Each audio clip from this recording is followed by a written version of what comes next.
When I started my interview series, I had a wish list of people that I wanted on the show, and my next guest was in the top 5. Suzanne Paquette is the author of Modern Memory Quilts. From her background with costume design, millinery, and her experience with Cirque du Soleil, she has a fresh approach for capturing the memories of our loved ones in our quilts. So grab your sewing and a cup of tea, and here's my interview with Suzanne Paquette.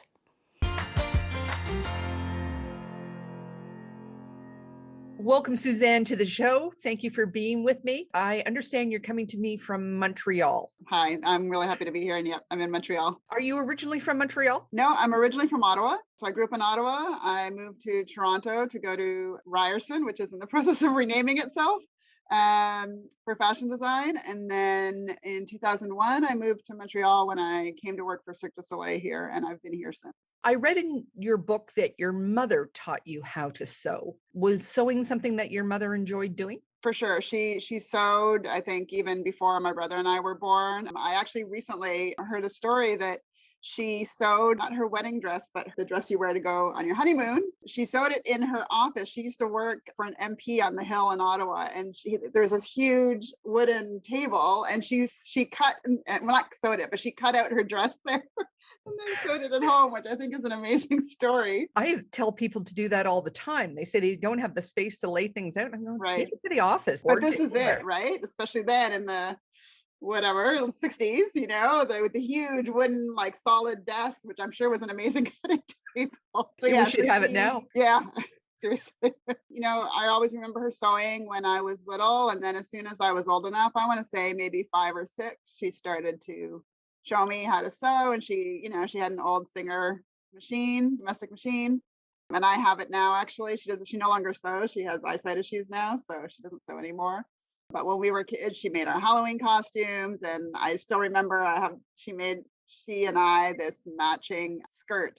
So it was like black velvet with flowers on it. And she made one for her and one for me. Anyway, so she made some of our clothes when we were kids. And so, yeah, lots of great memories around her sewing. So was it that love of sewing that drove you to Ryerson for fashion design? For sure. Always as a child, I loved to do art. I love to do anything with my hands. And certainly I still remember one Christmas getting a gift. I don't know if it still exists as a toy, but there was something called fashion plates. So you have these like plastic sort of croquis of like models, and then you have different clothes you can put on them, and you sort of rub it and get a rubbing, and then you can color it in. And I remember just asking for that gift and falling in love with it. And I kind of have a feeling that's where my interest in fashion started. And then the fact that I was sewing as well, it just seemed like a natural extension for me to want to pursue that. Yeah. After you graduated, you worked for some Broadway shows? After graduation, I was in Toronto. So Ryerson's in Toronto, and I ended up working for Mirvish, which is responsible for putting on a lot of the Broadway shows in Toronto and possibly in other parts of Canada. Towards the end of my school career, I sort of was developing an interest in costume. I liked clothing. In fashion school, they're always telling us that if you want to do fashion in Canada, the styles are very conservative. It's not what you see on the runway in Paris or New York. It's Canada. So it's much more subdued, more conservative, which is great. And it's what we wear every day. And that's all great. And I still have friends from university who are big name Canadian designers now. And, they love it. They're doing great. It's awesome. But it wasn't me. I prefer more costumey type things. And towards the end of my schooling at Ryerson, I started getting more interested in costume. I actually worked on a project where I worked a little bit and got some tips from the costume department in the theater school at Ryerson. So that was sort of really opened my eyes, which sort of led me then to seek employment in costuming. And they're always looking for sewers and pattern designers and things like that, and pattern makers. And so I worked for Mirvish for a few seasons. It's seasonal work. So, they have big productions, they need tons of staff, and then there's no productions and they lay everybody off. And this is sort of the way it works. But it was interesting. Everything was sewn by hand, or a lot of stuff was finished by hand. And it was a really interesting experience sewing wise. It really added a lot to my sewing repertoire and what I learned at Ryerson for fashion, which was more production style things. And then adding the sort of costuming element was, fascinating. Then you became a milliner. Yeah, so that was actually all happening around the same time. In my third year university. So in Ottawa, in downtown Byron Market, and this was many years ago, so I don't know if they still do it, but they had what's called Artist Alley. So every summer they would jury out spots in this outdoor alley where if you were an artisan, you could sell your goods. And I just thought, oh, I'd like to do that one summer. I think that would be fun. I think the business element interested me as well as the creative. And I just thought, well, what am I going to make? I can't make clothing to sell. I mean, I could, but it's a lot more complicated. And I thought, I'm going to make hats. I don't even remember now why I chose hats other than liking them.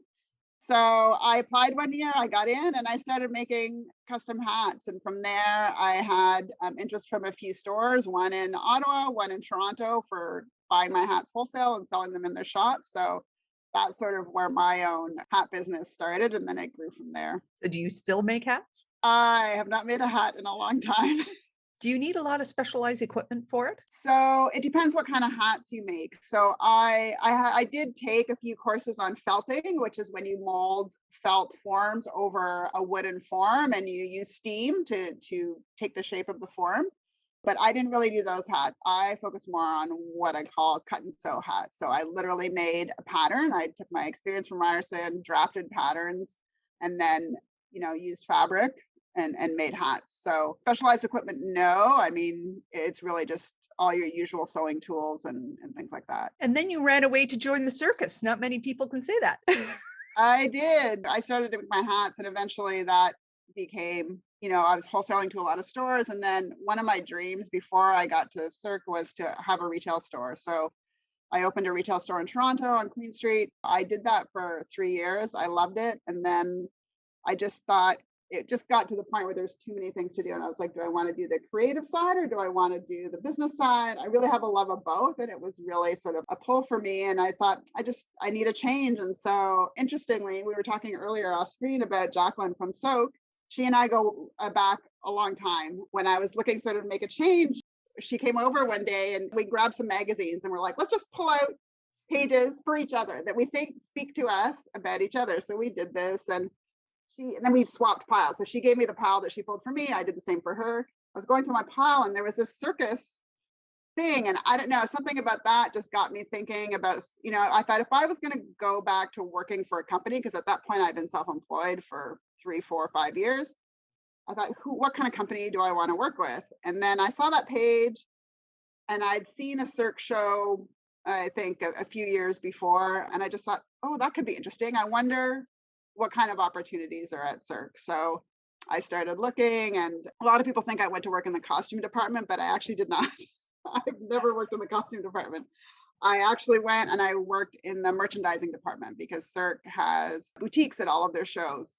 And so there was a position open and I applied for it and I got it. And then that was sort of my big move to Montreal to work in the merchandising department for Cirque du Soleil. Did you get exposed to the costuming department? I was hired at Cirque at the time I was the buyer for a bunch of different product categories, and one of them was fine art and craft. That was really sort of my specialty. And so I worked on developing a whole bunch of ideas for products. And one thing I developed with another artist that is located in Merrickville was what we called costume balls. So this artist had these glass balls and she would fill them with scraps of paper because her thing was paper. And I said, there's so many trimmings from the costumes at Cirque, and the materials are amazing, right? They're colorful, they're textured, they're really fascinating. And I thought, what if we took all the scraps that they do not need and they can't use, like the tiny scraps, and then we put them inside this ball with a little message. Anyway, so we developed this product that ended up becoming one of the all-time bestsellers. And so I was constantly going to the costume department. So we were working at these things. Eventually, too, we had the idea to, after the costumes are worn at Cirque for so many times, they become, they're just sort of beyond repair at that point, or for whatever reason, they can't be in rotation anymore for the shows. And we actually decided, people are such huge Cirque fans and they want a piece of Cirque du Soleil in any way, shape, or form they can get it. And so we took those discarded costumes and we framed them and sold some of them. That was a very interesting process. I mean, definitely lots of links with the costume department. So even though I didn't work there, it's true that the link was very close. So in this whole continuum, when did you come to making quilts? I've always sewn. Sewing is sort of what I do for fun and for work. It's such a funny space for me now compared to when I was before I started doing it as a business, because it's every time I sew for enjoyment, but then the business side of my head is always thinking about if I was going to, make this for somebody else and all those things. Anyway, so for me getting to quilting, I never quilted before, which still astounds me a little bit that I'd gone so long in my life sewing and never quilting. But my mother didn't quilt, and if anybody in our family did it, I'm not aware of it. It's not something that was passed down from generation to generation in our family. But it was really, for me, the turning point was when my son was born. So I'm a pretty sentimental person. And a friend gave me one of Denise Schmidt's books soon after my son Luca was born. And I was like, oh, this is interesting. I like the idea of making quilts. I think at the same time, t-shirt quilts had sort of come across my path. And I was like, oh, I'd love to make, a quilt with Luca's baby clothes. And, because I have a design background, I'm a designer and I have a pretty strong creative vision. I was like, okay, the things I was seeing online, I was like, it's fine. Squares, that's not really my thing. But I was like, if I was going to make it, how would it be? And that's sort of how eventually my son didn't sleep for the first 3 years of his life. So I was exhausted. But by the time I had enough energy, I sort of, I delved into it, and I decided to make a quilt, my first quilt, with his clothing and also his dad's clothing as well. And so I sort of took the instructions from Denise's book on how to sandwich a quilt. I'd never done that before, And I thought, how hard could it be that's flat? I was so used to sewing hats that are 3D. It's just like, it's just sewing pieces together. I can do this. That's fine. And so it was great. I jumped right in. I didn't go small. I did a twin size quilt. I made my own pattern, and that was it. And then I loved it. I loved the connection and the sentimentality of it. And I just loved making something that I found beautiful, that had clothing in it that meant something to me. But if you were to look at the quilt, just let's say at a show or something without any description about it, you would just say, oh, that looks like a nice quilt. Like, you wouldn't necessarily know the meaning behind the fabric. And I'm an introvert, and I like that I know what it means, but not necessarily anybody else knows what it's not important for me. It's for other people to know what it means. It's important that it's meaningful for me and for my family. So that was really the first jump in. I remember jumping in and coming from a dressmaking background, and I could not believe how difficult making a quilt was. Like, everything is different. From the 1/4 inch seam to no back stitching to the stitch length. An 1/8 and 1/16 of an inch matters. Right. Yes, for sure. You find that out pretty quickly, how much those things matter. And that's it. I feel like in quilting, it's the details. On the surface, it looks like it's not hard. You sew a bunch of pieces together, you sandwich it together, you stitch all those pieces together. But then when you're doing it, like anything, there's tricks, there's experience. There's something to be said for just having done a lot of them, right? That it's like your body learns the movements that are required to get the result that makes it easier. And so for sure, I think you realize when you start quilting that there's all these little things, and how do I make that work? And I think for me, because I've been sewing at that point for a long, long, long time, more than 20 years. So it let me focus my energy on the parts that I didn't know. Whereas like sewing the seams together, it's true. 1/4 inch was weird at first to me.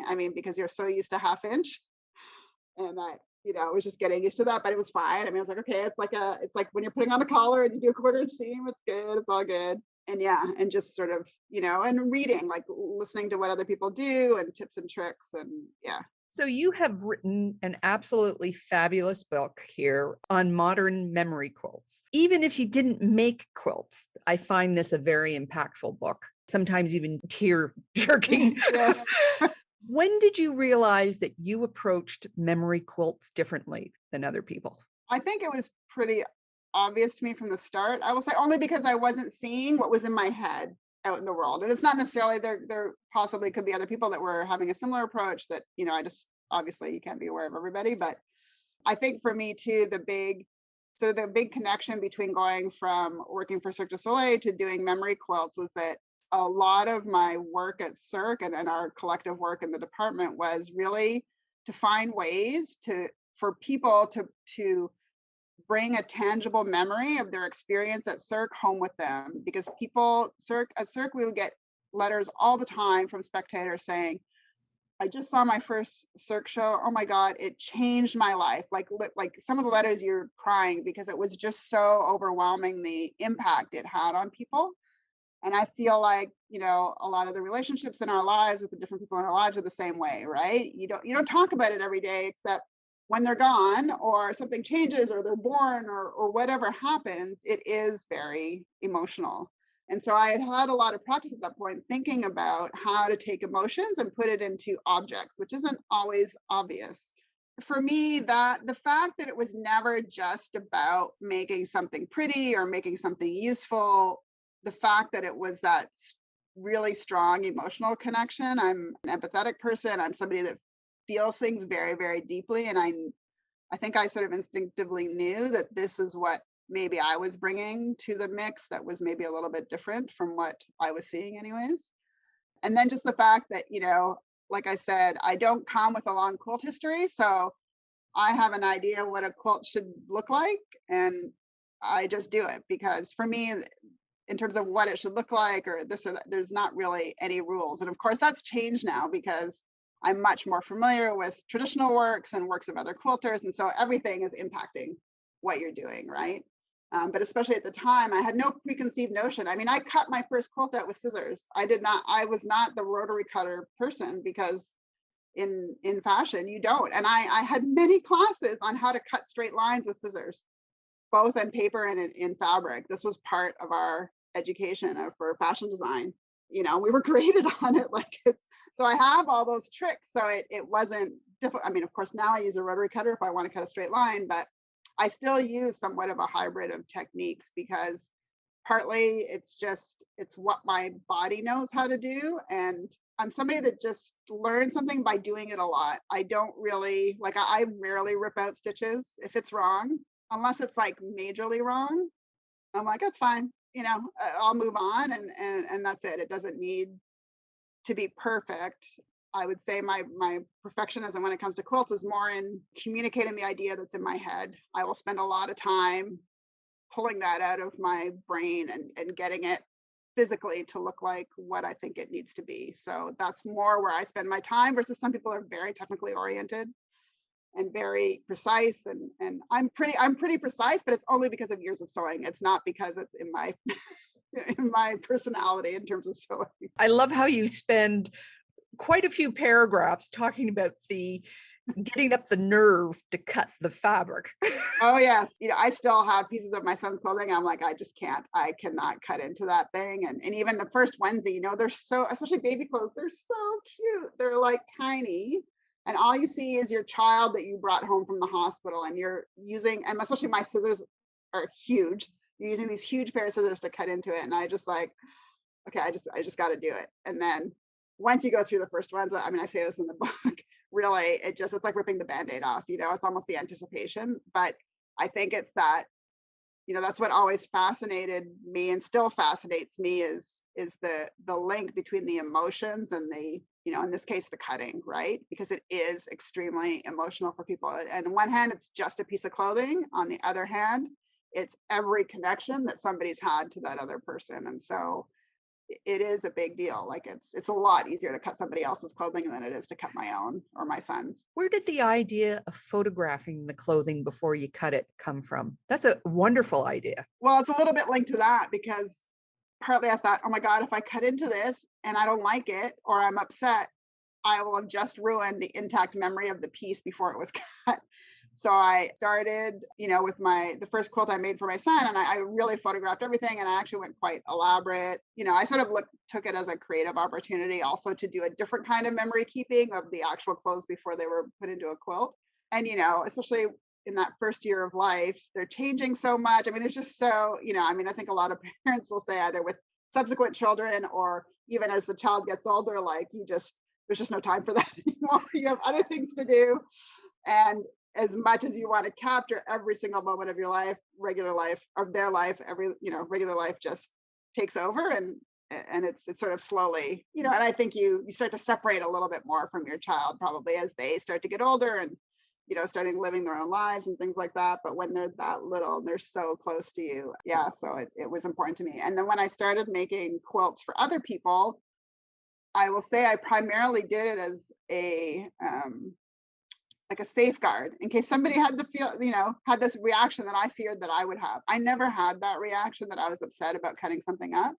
And knock on wood, I have not had that yet from a client, but I just thought if ever somebody regretted their decision of cutting up the clothing, I wanted them to at least have a visual memory of what that piece of clothing looked like before it was cut up. So that's sort of where that came from. So when people discovered that you were a quilter, did your friends and acquaintances start coming to you for memory quilts, or was it you reaching out to them with events? That's a good question. I would say probably a combination, more me reaching out because when I really decided to, go down the path of quilting as a business for me versus just a pastime, I had, Cirque du Soleil went through a lot of changes between 2010 and 2013. The company was going through a huge shift, and we went through a period of a lot of layoffs, and I eventually was part of that second group of layoffs of people, and it was fine. I'd been there 12 years already, and I was like,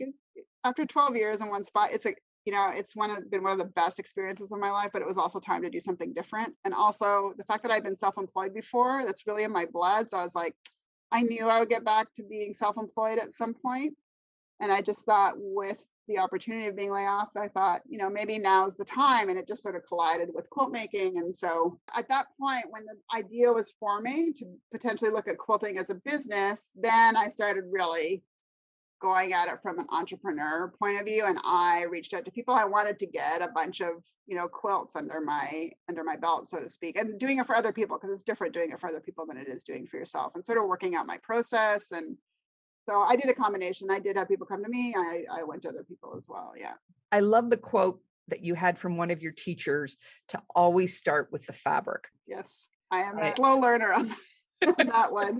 I am somebody that has a vision first. I would say I've grown over the years and I have changed, but definitely I still remember that's one of my construction teachers in university for clothing construction. And at the time, I would have an idea and I just want to make it happen. So I'd go and find the materials or the fabrics or whatever I needed to realize my vision, which is fine. I mean, that can work too, but I think especially when it comes down to memory quilts, you really have to take count first of what you have in front of you, because those are the most important pieces. Anything else you add in, whether it's quilting cotton or anything else, that's not the main focal point.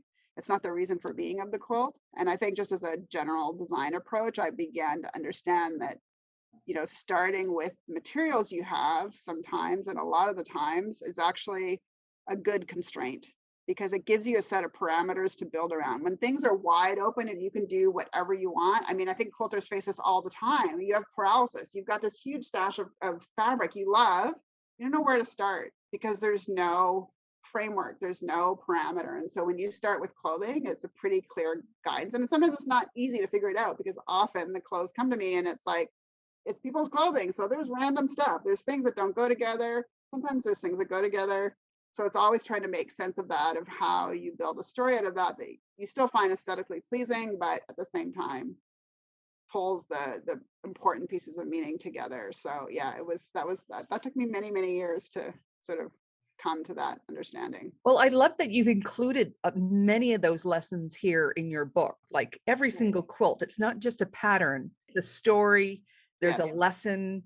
There's a way through the fabric and the decisions that you made. Again, lovely, lovely book. Thank you. Now the pillows Yes, for your granny's fur coat. Is that the first time you ever sewed with fur? Oddly, no. In university, we had a course one semester about sewing fur. So, and I did not like it at the time, because I was like, I don't want to sew with real fur. I'm not into that.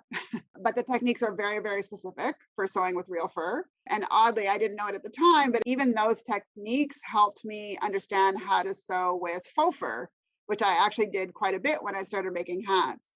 So I took sort of all those lessons, and then I was able to use them again when I used my grandmother's fur coat, which sort of came full circle. What project has challenged you the most? The story I always tell for the projects in the book is the Mandala Quilt for Matali. So she is East Indian background, And so Matali had given me her family saris, some of her family saris to make a quilt with. So that, they're beautiful. The fabrics are gorgeous. They're shifty because they're silk.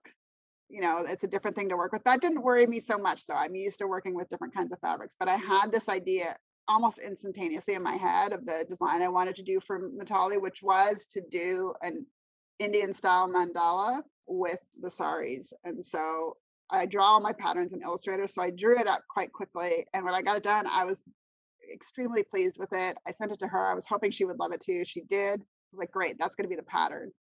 And then I almost had a panic attack because I was like, oh my God, this is great. But it scared me. I've never had a quilt scare me before, but the idea of both figuring out the pattern and then sewing it really scared me. But I like a challenge. So I just dove in the end, and I will still say this, it looks like a very complicated quilt to sew, but it actually is not. It's, if you take it section by section, it's a Lone Star block in the middle. The hardest part for a lot of people are probably going to be the curves, because I'd sewn hats. That part wasn't scary for me. I've sewn curves before. I'm used to sewing curves, and that's it. If you take it section by section, it's completely manageable. But it did scare me for quite a bit. I was putting it off. I'm a big procrastinator, so I kept putting it off. It was the last quilt I made for the book. I just kept pushing it along the line, But eventually I had to bite the bullet, and I'm glad I did, because I love that pattern. I think it worked out really well. So if your house was burning, what is the quilt Yes. that you would grab on the way out the door? Oddly, you're going to be surprised. I don't actually have a lot of quilts here, but I would grab the first quilt I made, hands down. And then I have another quilt I made for my son, Luca, with him and his dad clothes again, that lives on his bed. And I would grab that. I have 4 quilts that live in the house. That's it, that belong to me. I've always made quilts for other people. So I would really just grab those 4. And I used to be that person. And then I started a YouTube channel. Now I've got quilts everywhere. And I'm thinking, well, I've got to keep them as masters, right? Of the original quilt. And now they're a storage issue. I have the reverse problem.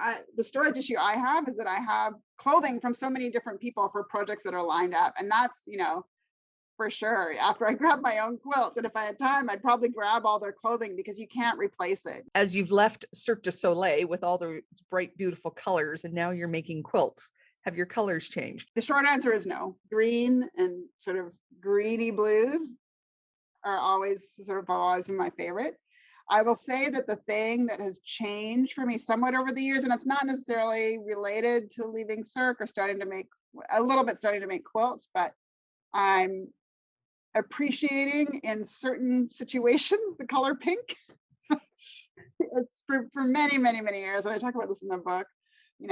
Growing up, I had a pink and green room when I was little. My mom made it, and that. But then I got to a certain age, maybe 8, 9. Where I felt like at that time it was sort of expected that I would like pink because I was a girl, and that really bothered me because it was just too stereotyping, and it took no account that the fact that you can like any color. And so at that point, I really started to eliminate pink from my life. I was like, no, pink's not me, pink's not me, pink's not me. And for many, many years, I just completely stayed away from the color. I actually own a pink sweater now, so I've made progress.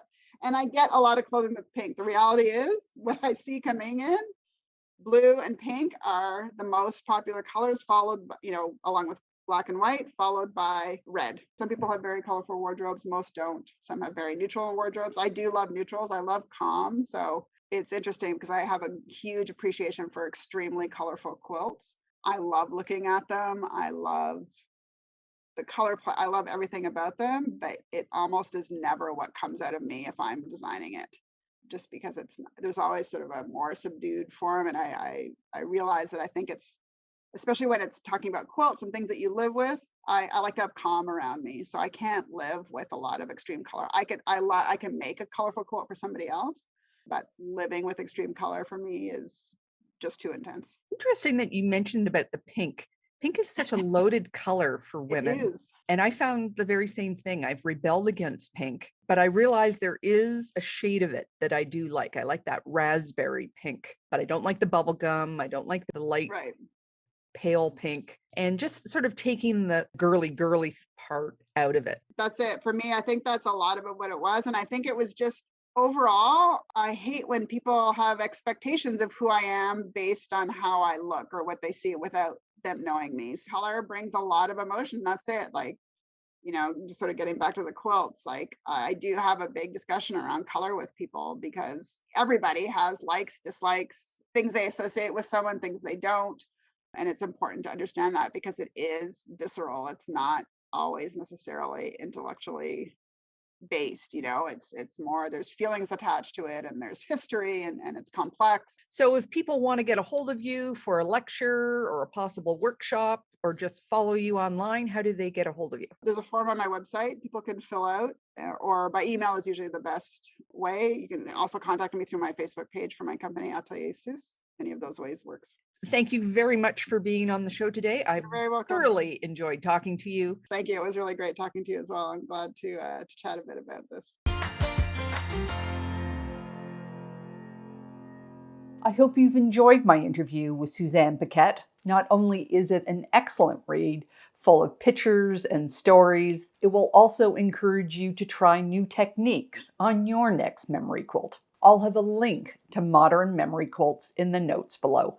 I'll also have Suzanne's contact information and her social media links there as well. Next up on Karen's Quilt Circle is Yvonne Busdecker of Olfa, North America, and we will be talking about all you need to know about rotary cutters and cutting mats. And you don't want to miss it, so be sure to subscribe. Next time you're in your sewing room, be sure to have Karen's Quilt Circle playing in the background. I have interviewed so many amazing people on this show. Let one inspire you. And check out my latest vlog on whether I really did get rid of all those batiks. Take care, and I'll see you next time.